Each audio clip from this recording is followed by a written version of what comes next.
So welcome to today's class where we'll begin with Roman architecture. So last time we explored the architecture of the Greek city-states, right, and the vast empire of Alexander the Great. And so today we're shifting our focus ahead to Rome, this civilization that built on the foundations laid by the Greeks and took it to new heights.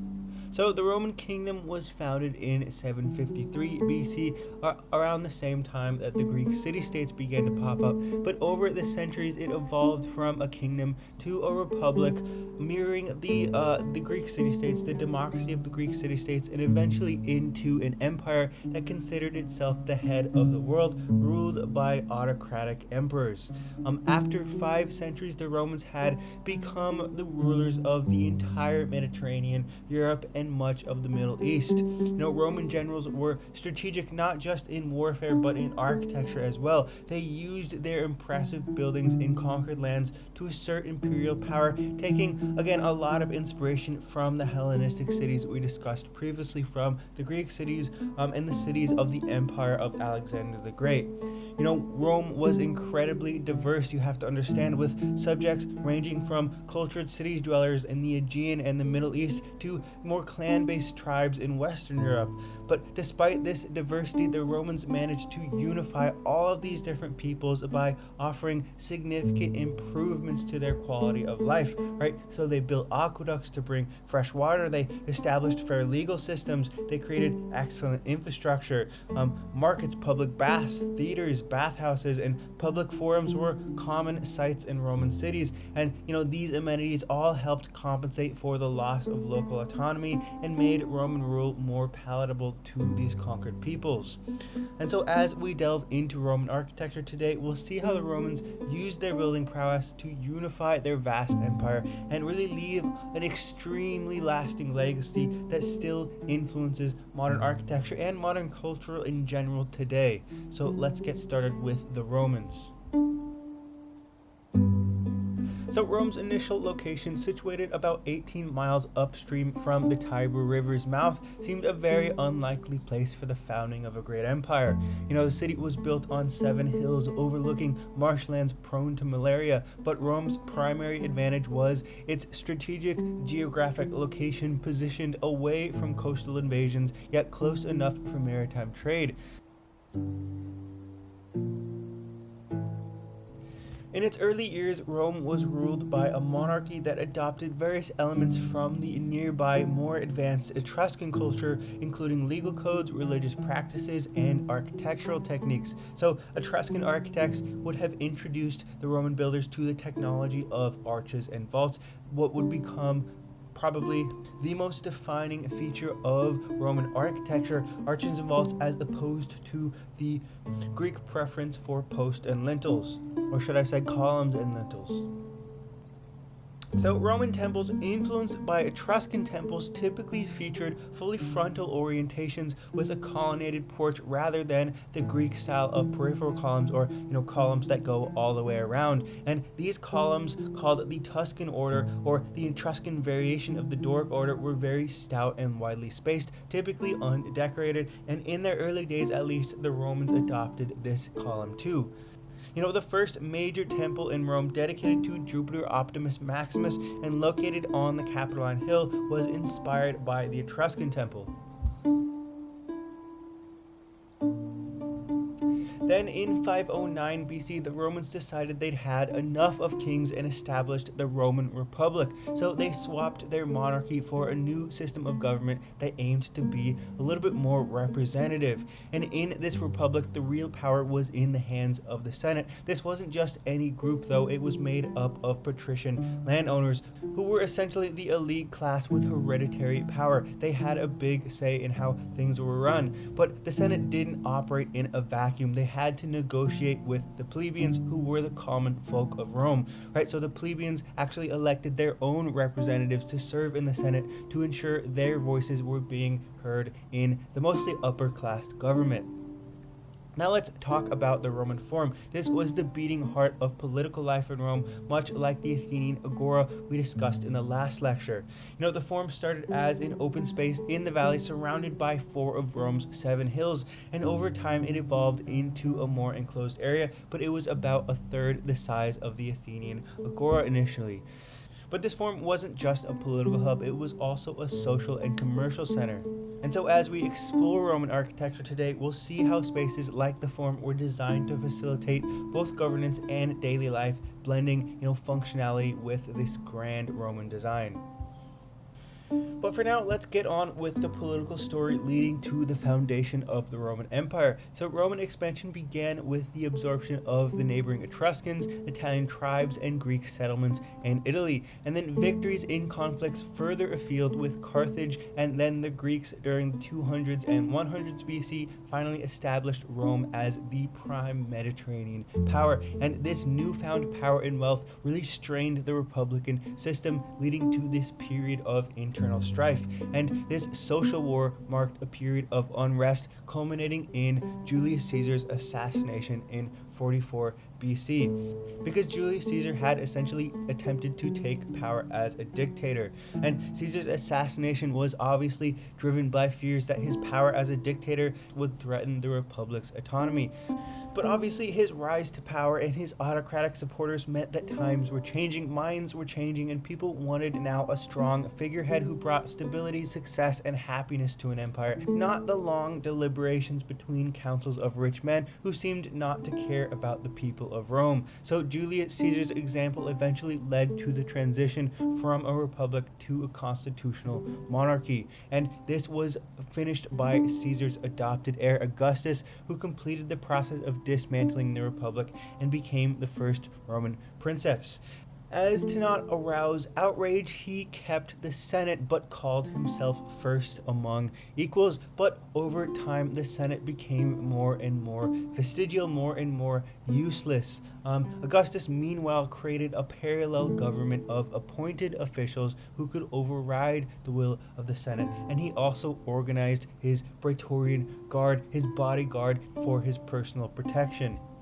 And so Augustus, along with his family, used their newfound power to make over the city of Rome with new public spaces and new impressive monuments. And these projects not only showed off the state's authority, but also encouraged people to support and admire their new rulers.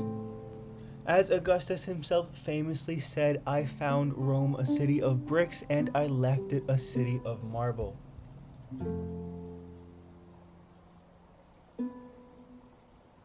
So the Roman army established many cities during the Republic and the Imperial era, really borrowing the orthogonal urban design principles from Greek colonies. So these cities usually had a grid-like street layout aligned with the cardinal directions, usually driven by the Roman religious beliefs. And this is when the Romans would build cities from scratch. They would be very perfectly orthogonally aligned. And the Roman cities that they built and added onto always featured a standard set of public buildings and spaces in order to become Roman, symbolizing the Roman peace, including a colonnaded forum, a basilica, a theater, a bathhouse, a triumphal arch, a palace for the local governor, and usually an amphitheater or a circus, a chariot racing rink. You can still see traces of this Roman architectural influence in cities across Europe, in North Africa, like in Timgad in Algeria, this really well surviving ruin of a Roman city. The Romans maintained control over these cities not just with military might, but also by providing excellent infrastructure like roads, sewers, bridges, and aqueducts. The occupying armies coming here built these grand public works and civic buildings. And so the Romans used architecture and urban planning to control space and influence people's behavior, aiming to be seen as, these divine rulers who made life easier and more beautiful. Even better than Timgad is Pompeii, founded as a Roman colony in 80 BC, and it offers a real snapshot of Roman life thanks to the eruption of Mount Vesuvius in 79 AD, which preserved the city under volcanic ash for almost 2,000 years until it was excavated in the 18th century. And the city has a mix of long, straight streets like Greek colonial cities and traditional Roman houses called domus. We can even tell that the streets had these raised sidewalks on either side with stepping stones at intersections that allowed people to cross without getting dirty, but also allowed the wheels of carts to go through. Water here in this city came from a reservoir near the northern gate filled by an aqueduct and was distributed through lead pipes to public fountains, 4 public baths, and many private homes. Neighborhood fountains were found on just about every block, showing how important public spaces were in Roman daily life. People would go to these public fountains, collect water, and bring them back for uses in their house. They didn't have to go all the way down to a river anymore. Romans brought the water to your front doorstep, essentially. Pompey's Forum was, of course, the heart of the city, just like in all Roman cities, and the Forum had a typical Roman layout, a rectangular open space surrounded by colonnades or stoa, and then there was a temple at one end and a basilica at the other, with optional extra public buildings slotted in along the sides. So what was a basilica? I know I keep mentioning it, but a basilica was one of the most important buildings in any Roman city. So essentially this was a public space for city meetings. Court cases were held here, large business transfers and land transfers were held here, and administrative announcements were done here by the magistrate of the city. You can kind of think of these as a city hall open for public use, so they kind of acted like the stoas acted in Greek cities. When they weren't being used for official city purposes, they could kind of be used for anything. Inside it had colonnades that usually split the space into 3 aisles, with an apse at one end where magistrates sat on a raised platform. Usually the apse was curved. In this case, in Pompeii, it's just flat. And then clerestory windows, usually just under the roofline, let in natural light, making it a bright and comfortable place, unlike the darker hypostyle halls used for similar purposes a lot earlier. When, it wasn't being used for official purposes, the basilica was a very popular place for friends to meet up, and teachers often used the open spaces as classrooms for teaching children.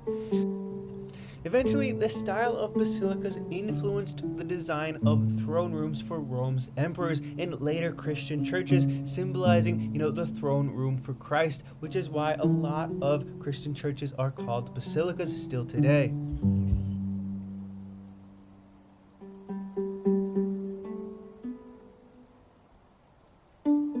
One of the other necessities for Roman cities, as I said, was the Roman theater, and so Roman emperors and governors used entertainment here and sports to keep the masses happy. With Rome's population itself eventually exceeding 1 million, and many of them being poor and unemployed, it was crucial to keep the people from rebelling. So they built grand entertainment venues to distract citizens from the harsh realities of brutal conquests, high taxes, and authoritarian rule. But unlike the Greeks, who nestled their theaters into hillsides, the Romans constructed these, freestanding theaters using arches and concrete vaults. These theaters featured a D-shaped layout with an auditorium and a stage, creating this imposing structure that often dominated the cityscape. A great example here is the Roman theater in Merida, Spain, which stood like a cliff in the heart of the city.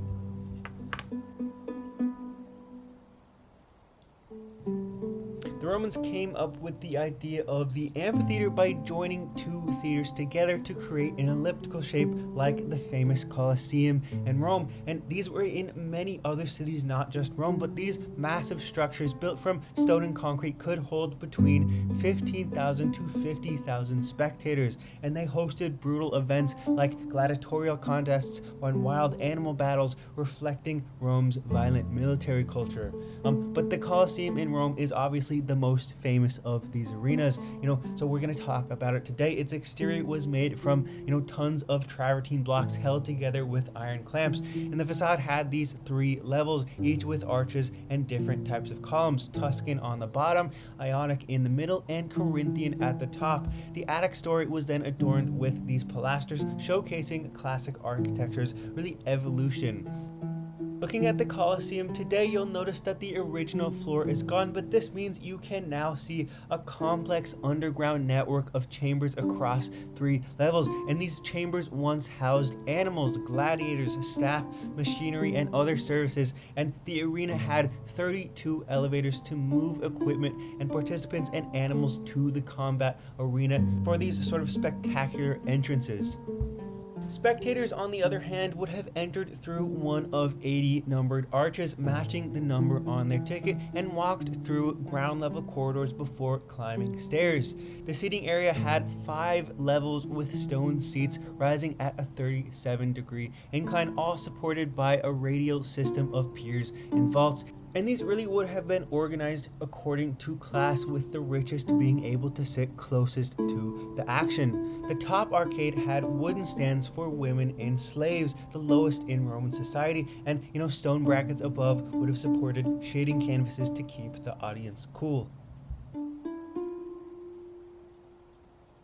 The Circus Maximus, however, was the single biggest entertainment venue in the Roman Empire, fitting up to 150,000 spectators, and it was a 600-meter long racetrack for chariot races.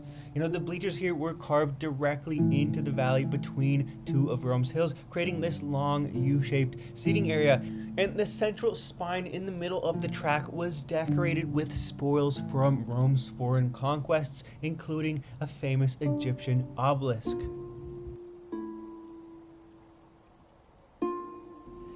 Another very integral part to a properly stocked Roman city were, of course, the public baths, and these could be some of the most lavishly decorated public buildings of a city. The Stabian baths at Pompeii were so well preserved that we can virtually reconstruct a trip to them. So, the Stabian baths, built in 80 BC, started with, like any public bath in the Roman Empire, an outdoor exercise area called the Palaestra, with an outdoor swimming pool called a Natorium. And this is just somewhere where you could warm up, you could work out, you could lift some weights, you could swim some laps in the pool. And these areas were surrounded by little rooms where you could oil yourself up before exercise and then scrape off the sweat and dirt afterwards. This was kind of just common practice, common before and after exercise practice in the ancient Greek and Roman world. When mixed with oil, sweat, and by extension body odor is very easy to scrape off with a strigil, so this was kind of the first step in the cleaning process here. And then inside of the baths, when you were ready, when you were done working out inside, the baths had this kind of sequence of vaulted rooms. You'd start in this very lavishly decorated dressing room with little niches for storing clothes. And then you would proceed to what's called the Tepidarium. This is translated as the warming room. And this is really just to warm you up for the Caldarium, the steam bath, the room that would really strip off all the sweat and oil accumulated throughout your day and accumulated from working out. The Romans here didn't really use soap in these baths. Rather, the oil and the strigil, in combination with the hot water and the steam, was thought to really sufficiently clean anyone. Finally, once you thought you had had enough of a soak, you would return through the Tepidarium to cool yourself down for what's called the Frigidarium, this round room with an oculus in its dome for light that led down to this cold pool where fresh water, gushed continuously from a fountain in the middle. And this was just meant to kind of give you a refreshment, a return of your body heat to normal before you returned to what was usually a hot, sunny day. And the Roman baths usually had separate sections for men and women. So at the Stabian baths here, the women's section had the same exact layout but was smaller on the other half of the complex. And all of these baths featured what's called hypocaust heating at the time, where hot air from furnaces, usually stoked by slaves, circulated under the floor. Later on they added hollow terracotta pipes in the walls to carry hot air for better heating, better steaming. But in these specific baths in Pompeii, it was just hypocaust heating. It was just heating under the floors that heated the baths, heated the floors. Romans often spent their mornings working and their afternoons at the baths, so usually bathing daily here, which offered, not just thermal rooms, not just swimming pools and playing fields, but also typically libraries, so you could get your afternoon studies or leisure reading done as well here. And these public baths were in Latin called balneae, and they really started appearing during the early years of the Roman emperors. So notably Agrippa, Augustus's son-in-law, built Rome's first imperial baths around 20 BC, starting the trend of these grand complexes, which then took off in just about every major Roman city, and sometimes minor Roman cities. In the late 3rd century, the emperors Caracalla and Diocletian built two of the largest bath complexes ever built in the empire, each covering a staggering 61 acres with these massive vaulted halls, decorated niches, and coffered ceilings. They were so big that in the 1500s, the frigidarium's vaulted space of the bath of Diocletian were actually turned into the nave of a church, the Church of Santa Maria della Angeli.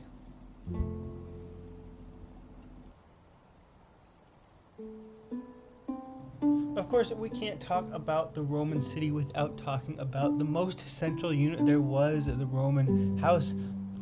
So the Roman house, or as it was called in Latin, the domus, was all about this inward focus, usually centered around colonnaded courtyards. So from the streets, you would actually often see shops on either side of the entrance with living spaces for shopkeepers above. Usually these were rented out by the resident family to poor shopkeepers, right? These houses, these domus, were usually owned by middle to upper class Romans, whereas lower class Romans would have lived in apartments or right above their shop. But walking into the house proper through the front door, you'd find what's called an atrium, this very bright atrium with it's a courtyard essentially with sloping roofs directing rainwater to a central marble basin.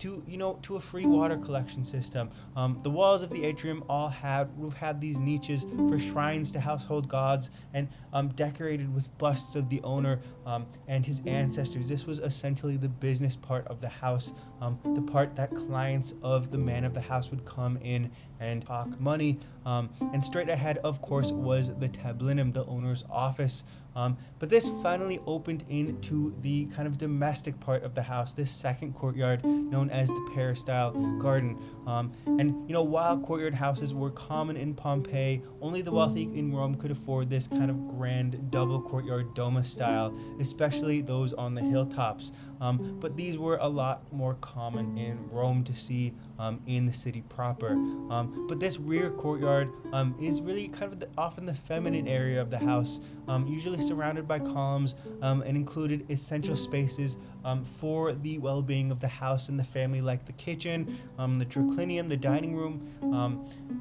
It might have small private baths, and it would usually have toilets. And the triclinium, the dining room, usually had benches for reclining while dining. Usually Romans reclined on one side while dining because they believed this aided in digestion, and this is the same with the Greeks. This is something they got from the Greeks.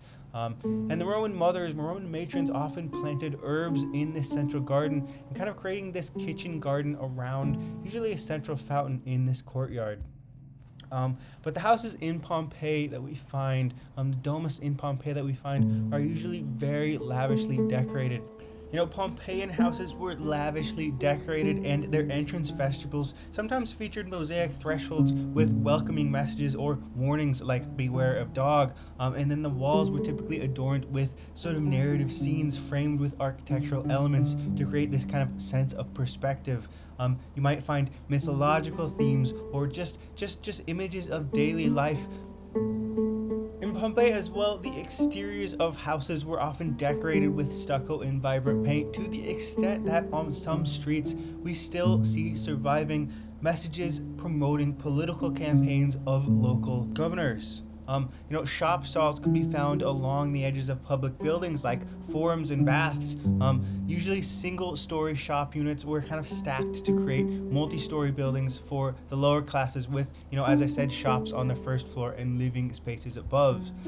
Second-story shop apartments became increasingly common in Pompeii, and over time, population growth and rising ground rents led to the transformation of the Pompeian Domus into multiple family dwellings, especially on the eve of the catastrophic eruption in 79 AD. Ultra-wealthy Romans, though, chose really not to showcase their wealth in their urban domus, but to maintain a sort of image of moderation in the city.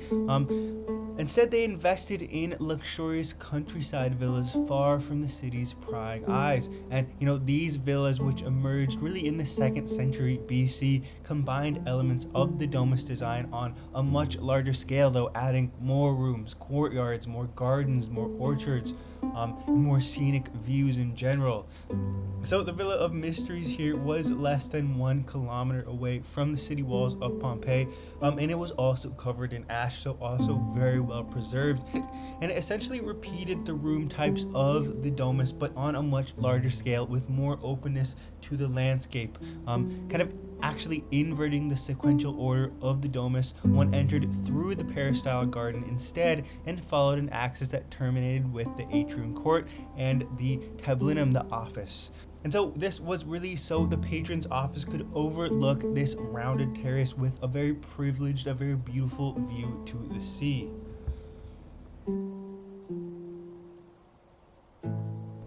As Rome and other Roman cities' populations grew, these cities started to develop multi-level tenements, especially for the lower classes. And so these buildings are called insulae, and they really developed from simple shops with attic rooms like in Pompeii into these multi-story structures with apartments above ground level shops, known as tabernae, these ground level shops. But these insulae were essentially apartments, these very poorly constructed apartments made of mud, brick, and half timber usually, and they had wooden floors, stairs, and ceilings. They usually lacked cooking facilities, so you had to go out to the street to eat. Of course, they lacked toilets, and many were extreme fire hazards.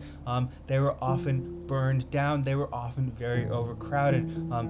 After the Great Fire of Rome in 64 AD, the state began regulating the height and construction methods of these tenements to make them safer and started implementing fired brick tenements. But obviously, these were a little bit more expensive. So the poor of Rome really lived in uncomfortable, overcrowded, and dangerous conditions in most big Roman cities.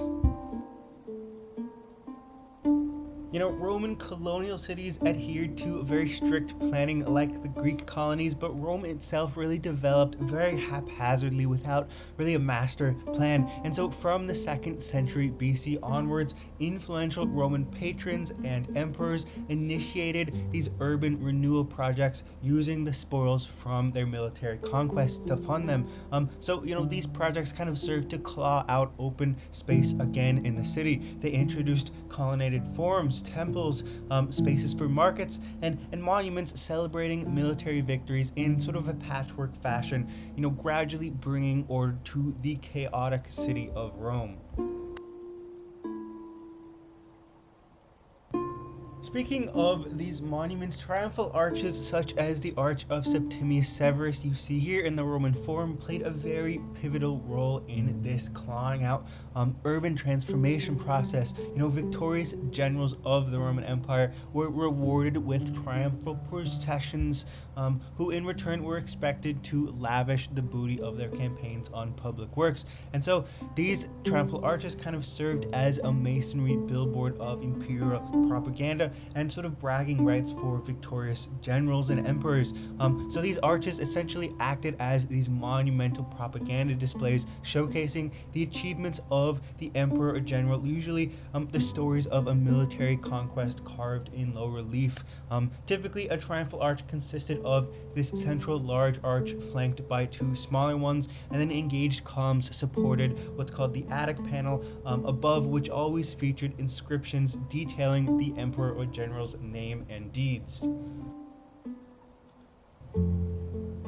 Each emperor was increasingly expected to fund the construction of a forum in the city center, and so Julius Caesar's forum really kicked off this expectation. It notably departed from the old Hellenistic model of the agora by adopting this very strict axial layout of continuous colonnades enclosing the space. And in the plaza's center stood an equestrian statue of Caesar, while at the end of the axis, this grand Corinthian temple dedicated to Venus Genetrix was erected. And if you'll remember, the formula for the Roman Forum was typically a basilica and a temple linked by colonnades, perhaps with other buildings slotted in, sometimes markets, though the earliest forms here were simpler right at the start of the empire, where the colonnade really acted as the basilica itself, but it also always included a temple at one end. Augustus, as I've said, succeeded Julius Caesar and became the first Roman emperor, and so during his 40-year reign, he completed many of Julius Caesar's unfinished projects in the city of Rome and initiated new ones, as I've said. And so Augustus established his own imperial forum, placing a temple at the end of its axis dedicated to Mars Ultor. And this forum of Augustus was really roughly the same size as Julius Caesar's forum, and it featured an equestrian statue, of course, at its center, bearing the inscription Pater Patriae, meaning father of the nation. And this project even included side apses, these semicircular halls adorned with sculptures that celebrated Rome's founders on one side and the members of his new imperial dynasty on the other. And through this imperial forum, Augustus, transformed the republican space of civic dialogue into a platform for celebrating his imperial dynasty. This was placed exactly where the old Senate used to be held, moving the Senate to a new location in Rome. Very, very symbolic move for Augustus.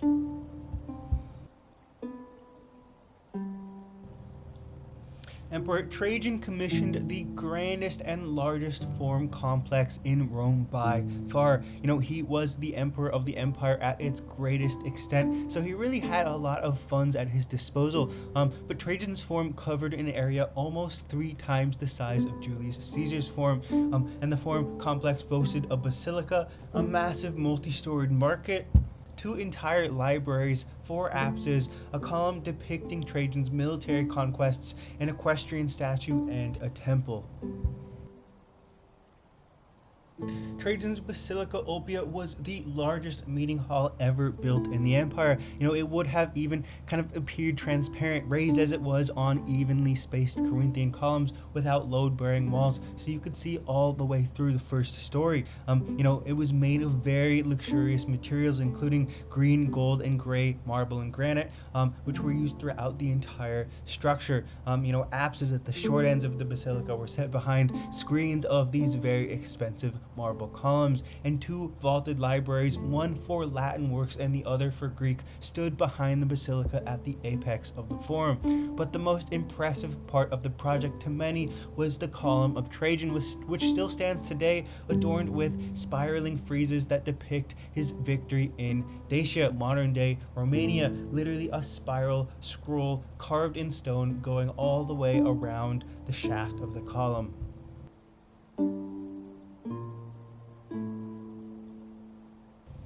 The markets of Trajan, kind of adjacent to the forum, were constructed as a compensation to the lower classes who were actually relocated to clear the space in order to build this massive forum complex. And so these markets had these 3 lower ranges arranged in a hemicircle wrapping around essentially the eastern apse of Trajan's forum. And the markets included a total of 150 barrel vaulted shops, each kind of illuminated by a clerestory window to bring in daylight.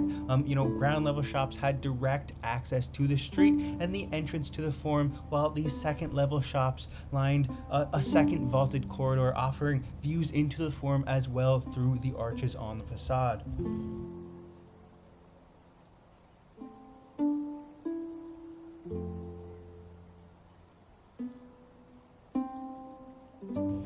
Hadrian, the successor to Trajan, hailed from Spain, and he is actually the first non-Italian Roman emperor. And Hadrian is really the most architecturally active emperor. So his impressive architectural projects included constructing a northern stone wall between England and Scotland, known as Hadrian's Wall, as well as a protective wooden palisade along the Rhine and Danube rivers to keep out the Germanic peoples.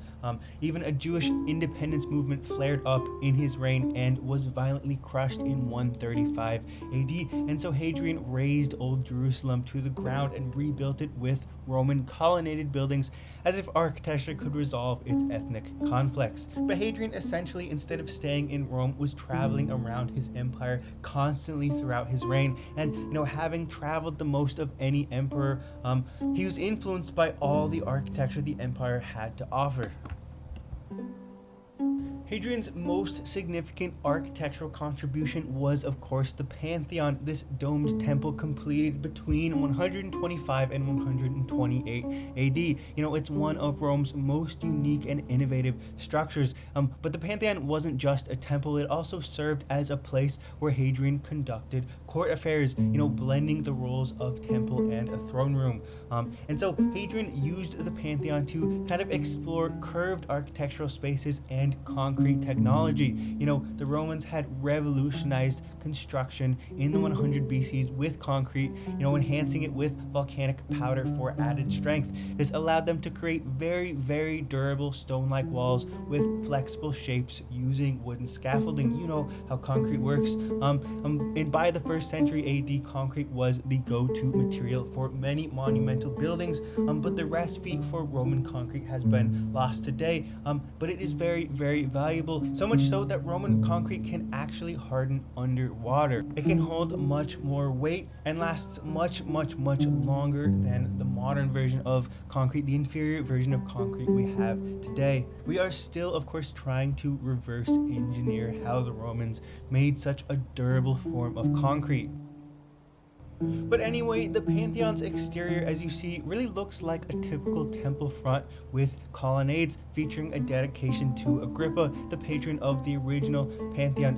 The earlier Pantheon had burned down during Hadrian's reign, so Hadrian essentially honored the Augustan era by incorporating a traditional temple front, but behind was nothing the Roman world had seen before. The Pantheon's simple exterior hides this very complex rotunda designed to support a massive 5,000-ton dome made entirely of simply concrete. It narrows at the top as it goes up, but with our modern concrete, we could never attempt to build such a light, thin, self-supporting dome with just concrete.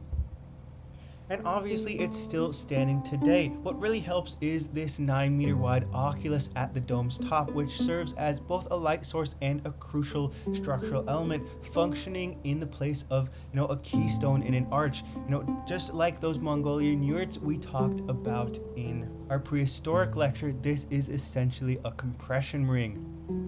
And despite appearing thick, the Pantheon's walls themselves contain these hollow chambers arranged in tiers of relieving arches, resembling kind of a multi-level aqueduct, but instead wrapped around a cylinder. And so these voids really helped the concrete dry properly during construction, but also the side of the building could be flush. It didn't need to be propped up with buttresses. It was very much a self-supporting kind of aqueduct-like structure on the inside in the round. So on the inside, the Pantheon was essentially dedicated to all the gods. That's what Pantheon means, Pantheos, all gods, with statues of various deities, all of the main Roman deities, including planetary gods in its lower niches. The oculus at the top allowed essentially a beam of light to move across the space, sometimes highlighting specific statues throughout the day. The Pantheon also kind of served as a repository of tribute from subject territories, featuring columns made of granite and porphyry from Egypt, also Egyptian paving marble, North African marble paneling, marble capitals coming from the Aegean, and veined marble from Turkey. So this is really an amalgamation of the most prized goods from throughout the empire. You know, in a way, this architectural marvel of a temple symbolized the dome of the heavens above the Roman Empire, above the gods of the Roman Empire, kind of symbolizing the Roman Empire's sacred mission to maintain world order.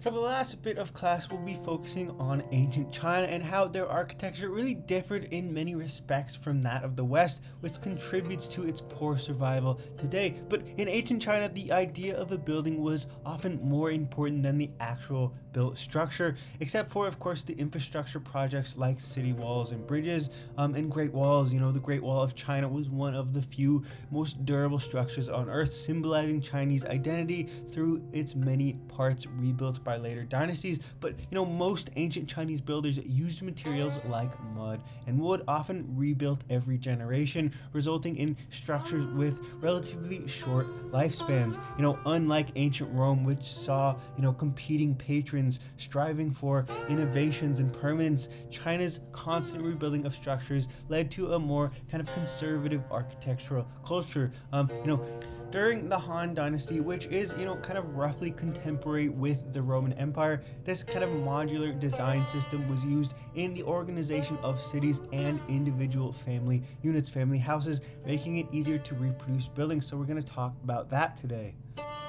But the big idea here is that Chinese city plans and dwellings remained relatively unchanged over centuries, contemporary with the Roman Empire, despite everything being very regularly rebuilt, except for, as I said, the very permanent structures like walls and bridges. You know, their buildings were essentially cyclical, not really striving after permanence, but rather, you know, renewal and subtle adaptation. So when the ancient Chinese dynasties, broadly contemporary with ancient Rome, founded a capital city, they always followed a general set of rules. You know, they designed city walls always with 3 gates on each side and 3 sets of triple avenues running straight from the gates. You know, the palace, the royal palace for the emperor, always occupied the large enclave in the center, and everything was to be centered around the emperor, who was believed to have the mandate of heaven, divine right to rule. And like the Romans, the Chinese placed great importance on the cardinal direction. So the southern direction represented the red phoenix and symbolized summer and fire, a powerful direction for the palace to face. To the east lay the symbolic region of the blue dragon, associated with spring growth and upright tree. This position often housed the temple of ancestors in the city, and to the west was linked to the white tiger, signifying autumn, harvest, and war, including the harvest of men. And so this direction typically featured the altar of the earth in the city. And then from the north, the Chinese expected cold winters and potential threats from marauding invaders. The emperor's dwelling faced away from the north, and from the dubious activities of the northerners, and commerce and markets were allowed in this sector of the city behind the palace.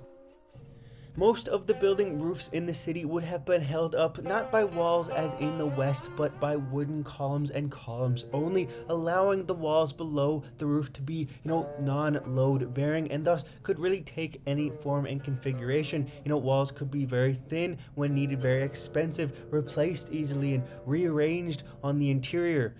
By the first millennium BC, Chinese architects sort of developed this modular system for designing official buildings, and this system had 8 different ranks of buildings defined by the number of bays and the scale of the module. And so to make these structures, especially the royal palace, both sturdy and beautiful, architects built on the columns holding up the roof these multi-level brackets that looked like interlocking branches or beams. And these brackets helped support the roof, allowed it to spread far beyond the artificial walls below, as sort of a cantilever, often creating these very decorative and very beautiful corner eaves. What little remains of the first Chinese Emperor Shi Huangdi's grand wooden palaces, his vast funeral complex at Lintong, discovered in 1974, eliminated any doubts about his penchant for grand scale architectural projects. So located 40 kilometers east of his first capital, this complex features a massive pyramid mound made of rubble and earth, and this pyramid measures 350 meters per side and rises 75 meters high, making it a larger footprint than the Great Pyramid of Khufu, although only half as tall. The pyramid is surrounded by massive walls with colossal stone animals and protective figures guarding its base. And a few kilometers east of the tomb, of course, lies his most famous creation, this vast underground chamber housing a terracotta army of 8,000 life-size soldiers, archers, and charioteers. Each figure is uniquely crafted with different faces and headgear, but they're really just meant to protect the emperor in the afterlife and, of course, reinforce his power. I also should say that Shi Huangdi's architectural achievements, including the first iteration of the Great Wall and, of course, this tomb complex, might have also served as a public works strategy to, provide employment, kind of similar to the construction of the Egyptian pyramids. Unfortunately, after Shi Huangdi's death, the Qin dynasty, his dynasty, was overthrown and his capital was destroyed by fire during subsequent rebellions. This is a very, very common event we see at the end of a lot of Chinese dynasties in this period. And it's why they built so many capitals and they were moved around so much.